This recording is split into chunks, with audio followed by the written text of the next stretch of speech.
Good morning. आज हम लोग एल्कोहल के बनाने की विधि से आगे बढ़ते हैं। इससे पिछले वाले वीडियो में हम लोगों ने सब इसके सामान्य जानकारी प्राप्त किए थे।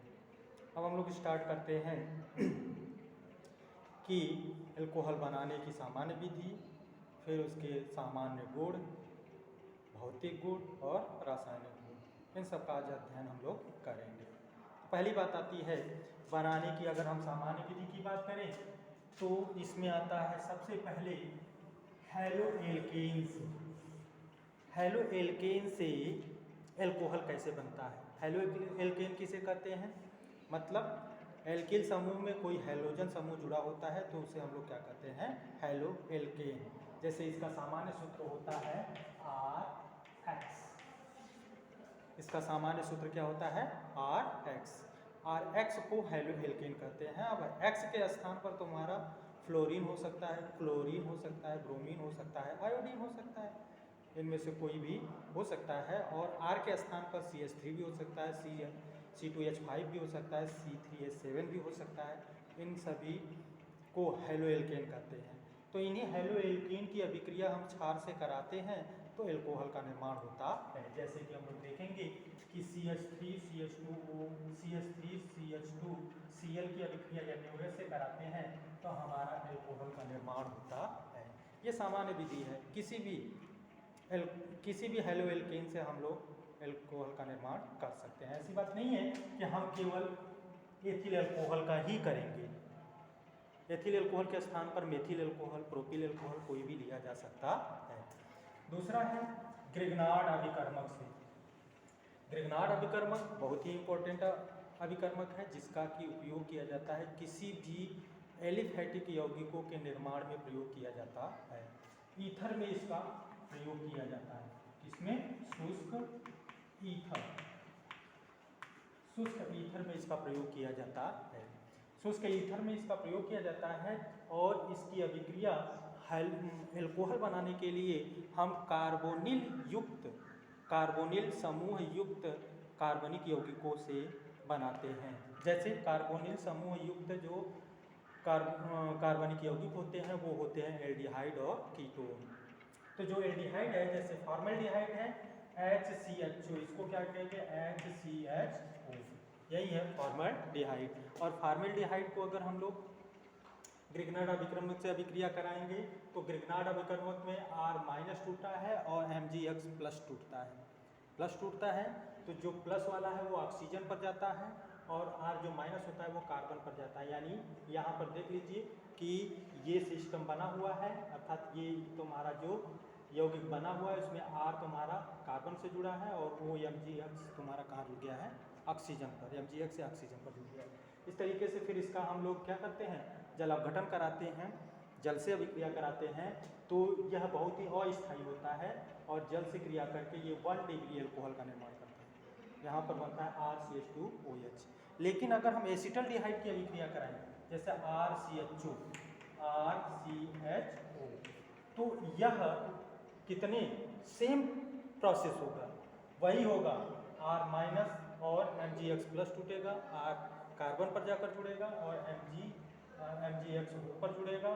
फिर इसकी अभिक्रिया जल से कराएंगे तो यहाँ पर 2 डिग्री एल्कोहल बनेगा। क्या बनेगा? 2 डिग्री। यानी OH जो होगा ऐसे कार्बन से जुड़ा होगा जो 2 सीधे कार्बन से जुड़ जाता है। 2 डिग्री। अगर हम कीटोन से कराते हैं तो सेम उसी तरीके की अभिक्रिया होती है और उसी तरीके की अभिक्रिया करने के बाद ये बनाता है 3 डिग्री एल्कोहल का निर्माण करता है। अब उसके बाद आता है एस्टर से। अगर हम एस्टर का जल अपघटन कराते हैं अम्ल की उपस्थिति में तो हमारा एल्कोहल और जल बनता है। अरे एल्कोहल और कार्बोक्सिलिक अम्ल बनता है, सॉरी, एल्कोहल ये बनता है और ये क्या बनता है? कार्बोक्सिलिक अम्ल। तो ये तुम्हारा एस्टर से बनता है, एस्टर के जल अपघटन से बनता है। फिर कार्बोनिल यौगिकों के अपचयन से। कार्बोनिल के यौगिकों के अपचयन में जो कार्बोनिल का यौगिक है तुम्हारा कौन सा है? वही एल्डिहाइड और कीटोन और एक कार्बोक्सिलिक अम्ल भी है। इसमें क्या किया जाता है? जब हम एल्डिहाइड का प्लैटिनम उत्प्रेरक की उपस्थिति में हाइड्रोजन हम जब उससे हाइड्रोजन से अपचयित करते हैं तो एल्कोहल का निर्माण होता है। और उसी तरह से कीटोन भी है, प्लेटिनम की प्रेरक की उपस्थिति में हाइड्रोजन से अपचयन कराते हैं, तो ये भी तुम्हारा क्या करता है 2 डिग्री बनता है। ये 1 डिग्री बनेगा और ये 2 डिग्री बनेगा, ये 2 डिग्री एल्कोहल बनेगा। हाँ, अगर हम कार्बोक्सिलिक अम्ल की अभिक्रिया कराते हैं तो इसके लिए प्रेरक तो हमारा लिथियम एल्युमिनियम हाइड्रॉक्सी ले लेते हैं, जो एक तरह से अपचायक का कार्य करता है और ये बन जाता है RCH2OH का निर्माण करता है। तो इसलिए कार्बोनिल समूह युक्त यौगिकों के अपचयन करने से भी हमारा एल्कोहल का निर्माण होता है। और एक तुम्हारा 5वां है जो कि कह रहा है एमीन से। अगर एमीन का मतलब होता है कि कार्बनिक समूह में अगर NH2 जुड़ा हुआ है, 1 डिग्री एमीन, ये भी 1 डिग्री एमीन होना चाहिए। 1 डिग्री एमीन का मतलब NHH3 यानी अमोनिया में 3 हाइड्रोजन होता है, तीनों हाइड्रोजन में से अगर एल्किल समूह 1 हाइड्रोजन को विस्थापित करता है तो 1 डिग्री एमीन, 2 हाइड्रोजन को विस्थापित करता है तो 2 डिग्री और 3 हाइड्रोजन को विस्थापित करता है तो 3 डिग्री। तो यहाँ पर 1 डिग्री होता है। तो जब 1 डिग्री एमीन से जब हम नाइट्रस अम्ल की क्रिया कराते हैं, जब भी हम नाइट्रस अम्ल की क्रिया कराते हैं तो ये तुम्हारा क्या बनता है 1 डिग्री एल्कोहल बनता है, 1 डिग्री एल्कोहल बनता है। इस अभिक्रिया की जो क्रिया विधि है या इसको हम लोग दिखाते हैं, समझने के लिए लिखते हैं कुछ इस तरीके से, RCH2N दोनों H को इस तरह से लिख देते हैं, फिर HNO2 को हम लोग OH N और O करके लिखते हैं और इसको इस तरीके से कट करते हैं, तो इसी तरीके से बनता है। ये पूरा बन जाएगा RCH2OH बन जाएगा और ये N2 बन जाता है और ये H2O बन जाता है, तो यही उत्पाद बनता है। ओके, तो इसके कुछ भौतिक गुण की जानकारी ले लेते हैं। जैसे भौतिक गुण में ये है कि भौतिक गुण में इसके भौतिक अवस्था की बात किया जाता है। तो भौतिक अवस्था क्या है, उसका रंग, रूप, उसकी अवस्था, ठोस अवस्था, द्रव अवस्था किस तरह का है, कैसा गंध देता है, इसका अध्ययन हम लोग भौतिक अवस्था में करते हैं। तो एल्कोहल जो होता है, एल्कोहल का जो निम्नतम सदस्य होता है वह तुम्हारा द्रव अवस्था में होता है और दूसरी बात विशिष्ट गंध, विशिष्ट एल्कोहलिक गंध वाला होता है। जैसे यहाँ पर लिखा हुआ है कि निम्न सदस्य रंगहीन विशिष्ट गंध युक्त द्रव, ठीक है। फिर उसके बाद दिया है कि उच्च सदस्य रंगहीन गंधहीन ठोस होता है, मतलब उसकी गंध क्या हो जाती है, अगर अणुभार बढ़ता जाता है तो उसकी गंध कम होता जाता है, गंधहीन होता जाता है। तो ये तो उसके हम भौतिक अवस्था की बात करेंगे। और अगला है जैसे जल में विलेयता, दूसरी पॉइंट हम लोग जल में विलेयता को देखते हैं। तो जो एल्कोहल के निम्न सदस्य होते हैं, हाइड्रोजन बंध के कारण वो जल में पूर्णतः घुलनशील होते हैं, लेकिन जो उच्च सदस्य होते हैं, उच्च सदस्यों में एल्किल समूह द्रव विरोधी गुण उत्पन्न करते हैं, यानी कार्बनिक श्रृंखला की ज्यों-ज्यों संख्या, कार्बनिक श्रृंखला में कार्बन की संख्या ज्यों-ज्यों बढ़ती जाती है त्यों-त्यों वो जल विरोधी गुण उत्पन्न करता जाता है। और जब जल विरोधी गुण OH के कारण जल संयोजी गुण होता है और एल्किल समूह के कारण जल विरोधी गुण होता है, तो जो प्रभावी हो जाता है उसी की तरह वह व्यवहार करता है। निम्नतम एल्कोहल में, निम्नतम सदस्य के एल्कोहल में OH प्रभावी होता है, इसलिए वो जल में घुल जाता है। और उच्चतम सदस्य के एल्कोहल में कौन सा प्रभावी होता है, एल्किल समूह प्रभावी होने लगता है, जिसके कारण उसकी विलेयता मतलब बहुत ही कम अल्प विलेयता में बदलता जाता है। जो जो अणुभार बढ़ता जाएगा त्यों त्यों उसकी विलेयता कम होती जाती है। अगला है क्या, क्वथनांक। हम अगर एल्कोहल की क्वथनांक की बात करें तो बहुत ही इम्पोर्टेंट है ये, कि एल्कोहल का जो क्वथनांक होता है वह हेलोएल्केन, हाइड्रोकार्बन और ईथर, अगर इन तीनों यौगिकों की बात करें तो इन तीनों यौगिकों का जो समान अणुभार वाले जो एल्कोहल होंगे, समान अणुभार वाले जो तुम्हारे ये हेलोएल्केन होंगे, हाइड्रोकार्बन होंगे और ईथर होंगे, उनकी तुलना में सबसे अधिक एल्कोहल का क्वथनांक होता है। दूसरी बात, अगर हेलोएल्केन का अणुभार बढ़ता है, अणुभार बढ़ता है तो क्वथनांक बढ़ता नहीं, एल्कोहल का, हेलो एल्केन तो हम लोग बात नहीं करेंगे, हम लोग एल्कोहल की बात करते हैं। तो एल्कोहल का अगर अणुभार बढ़ता है तो क्वथनांक में वृद्धि होती है। फिर कह रहा है अगला पॉइंट, क्या कह रहा है इसमें कि साखित समावयवियों की क्वथनांक कम होती है। साखित, जैसे अगर हमने 5 कार्बन वाला CH3 CH2 CH2 CH2 OH हमने ये बनाया, तो इसको शाखा के रूप में लिख दें तो CH3 CH3 CH3 1 2 3 4 CH3 OH ऐसा हमने लिख दिया। तो समान अणुभार है, लेकिन क्वथनांक किसका ज़्यादा होगा, क्वथनांक किसका ज़्यादा होगा और इसका कम होगा। साइज पर डिपेंड करता है कि अगर जिसकी साइज छोटी होगी उसका क्वथनांक कम होगा, जिसकी साइज अधिक होगी उसका क्वथनांक अधिक होता है। इनके रासायनिक गुण कुछ इस तरीके से हैं। अगर हम रासायनिक गुण को का अध्ययन करेंगे एल्कोहल का, तो उनको हम 3 वर्गों में विभाजित करके अध्ययन करते हैं। तो पहला भाग क्या है कि OH यानी इस बंध के कारण अभिक्रिया, OH बंध के कारण अभिक्रिया।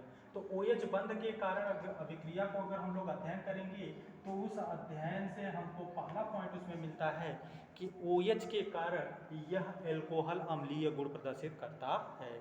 जैसे अम्लीय गुण बेही अम्लीय पदार्थों का कुछ लक्षण होता है, उस लक्षण के हिसाब से ये 2-3 अभिक्रिया प्रदर्शित करते हैं, जिसके कारण यह कहा जाता है कि एल्कोहल भी अम्लीय गुण प्रदर्शित करते हैं। जैसे सभी अम्ल धातु से क्रिया करके हाइड्रोजन गैस निकालते हैं, तो ये भी देख लीजिए C2H5OH अगर सोडियम से क्रिया करेगा तो हाइड्रोजन गैस निकालता है, तो ये अम्ल जैसा व्यवहार कर रहा है। दूसरा है C2H5OH अगर क्षार से क्रिया करता है तो लवण और जल बनाता है, तो ये भी अभिक्रिया करता है। इस तरीके से यह एल्कोहल अम्ल जैसा गुण व्यवहार प्रदर्शित करता, अम्लीय गुण प्रदर्शित करते हैं। जैसे कि ये है तुम्हारे अम्लीय गुण प्रदर्शित करने के कुछ अभिक्रियाएं। कभी कभी पूछ दिया जाता है कि सिद्ध कीजिए कि एल्कोहल अम्लीय गुण प्रदर्शित करता है, तो कुछ ऐसे अम्ल के गुण जो एल्कोहल प्रदर्शित करते हैं उन गुण को हम व्याख्या करके उनको सिद्ध कर देते हैं कि नहीं एल्कोहल अम्लीय गुण प्रदर्शित करता है। अब फिर अम्लीय प्रबलता की बात आती है कि अगर हम अम्लीय प्रबलता की बात करें तो एल्कोहल 1 डिग्री 2 डिग्री 3 डिग्री होता है, तो उसमें कौन सा ज़्यादा अम्लीय होगा और कौन कम अम्लीय होगा। तो उसमें जो सबसे ज़्यादा अम्लीय होता है 1 डिग्री, 2 डिग्री कम होता है और 3 डिग्री सबसे कम होता है अम्लीय प्रकृति में, तो अम्लीय प्रकृति हो जाती है। फिर उसके बाद आता है ग्रिग्नार्ड अभिकर्मक से अभिक्रिया। जब हम ग्रिग्नार्ड अभिकर्मक से अभिक्रिया कराते हैं ROMG एल्कोहल का, तो हाइड्रोकार्बन का निर्माण होता है, हाइड्रोकार्बन का निर्माण होता है। इस विधि द्वारा हम लोग मेथेन, एथेन, प्रोपेन का भी निर्माण कर सकते हैं। तो ग्रिग्नार्ड अभिकर्मक से अभिक्रिया कराई जाती है। फिर अगला है एस्टरीकरण। तो एस्टरीकरण में तो हमारा क्या होता है, कार्बोक्सिलिक अम्ल का एल्कोहल के साथ अभिक्रिया कराते हैं तो एस्टर का निर्माण होता है अम्ल की उपस्थिति में, H+ की उपस्थिति में। फिर अब दूसरा पॉइंट आ गया। पहला पॉइंट तो ये था कि OH बंध के कारण अभिक्रिया। अब दूसरा पॉइंट आ गया तुम्हारा कौन सा, किसके कारण, COH बंध के कारण अभिक्रिया, मतलब इस बंध के कारण अभिक्रिया। तो COH बंध के कारण अभिक्रिया मतलब OH के इस बंध के कारण अभिक्रिया। तो इसकी अभिक्रियाएं में देखा जाए तो इसकी क्रियाशीलता को थोड़ी सी डिपेंड किया जाए तो इसमें क्रियाशीलता आती है कि 3 डिग्री का सबसे ज़्यादा क्रियाशीलता होती है, 2 डिग्री का सबसे कम, उससे कम 1 डिग्री का सबसे कम क्रियाशीलता होती है। क्रियाशीलता होती है तो उसकी कुछ अभिक्रियाएं देखते हैं। तो पहला है क्या, HCl के साथ अभिक्रिया। जब हम HCl के साथ हम एल्कोहल की अभिक्रिया कराते हैं तो हमारा हेलो एल्केन बनता है। क्या बनता है, हेलो एल्केन बनता है। HCl के साथ हम अभिक्रिया कराते हैं तो हेलो एल्केन बनता है, लेकिन वहाँ पर हमको उत्प्रेरक के रूप में Zn अनाद्र निर्जल ZnCl2 की आवश्यकता पड़ती है। लेकिन ZnCl2 की आवश्यकता तब नहीं पड़ेगी जब 3 डिग्री एल्कोहल होता है। 3 डिग्री अल्कोहल होता है तो उसकी क्रियाशीलता ज़्यादा होती है, तो वहाँ पर ZnCl2 की आवश्यकता नहीं पड़ती है। 1 डिग्री में निश्चित पड़ता है क्योंकि उसकी क्रियाशीलता बहुत कम होती है। दूसरी पॉइंट आती है PCl3 और PCl5 से अभिक्रिया। जब भी PCl अल्कोहल की क्रिया PCl3 और PCl5 से कराते हैं तो फिक्स अभिक्रिया देता है और उसमें हेलो एल्केन का ही निर्माण होता है। जैसे 3ROH प्लस PCl3 क्रिया करेगा तो 3RCl प्लस H3PO3 बनाता है। उसी तरह से फॉस्फोरस पेंटाक्लोराइड जब हम अभिक्रिया कराते हैं तो फिक्स अभिक्रिया RCl plus POCl3 plus HCl बना लेता है। और एक और अभिक्रिया है SuCl2 थायोनिल क्लोराइड। थायोनिल की क्लोराइड के साथ अगर हम ROH की अभिक्रिया कराते हैं, थायोनिल क्लोराइड की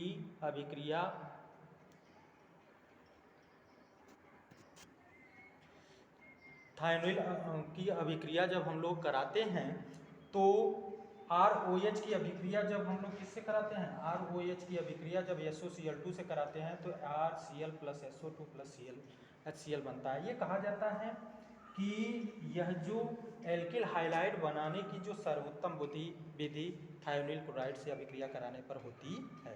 तो इस तरीके से हम लोगों का हेलो एल्केन के कुछ प्रॉपर्टी के बारे में हम लोगों ने जाना। तीसरी अभिक्रिया है आपकी एल्किल समूह तथा OH समूह दोनों के द्वारा, दोनों के कारण अभिक्रिया। तो दोनों के कारण में अभिक्रिया में पहला है निर्जलीकरण अभिक्रिया। निर्जलीकरण अभिक्रिया में तुम्हारा क्या होता है कि जब भी हम लोग एल्कोहल को H2SO4 के साथ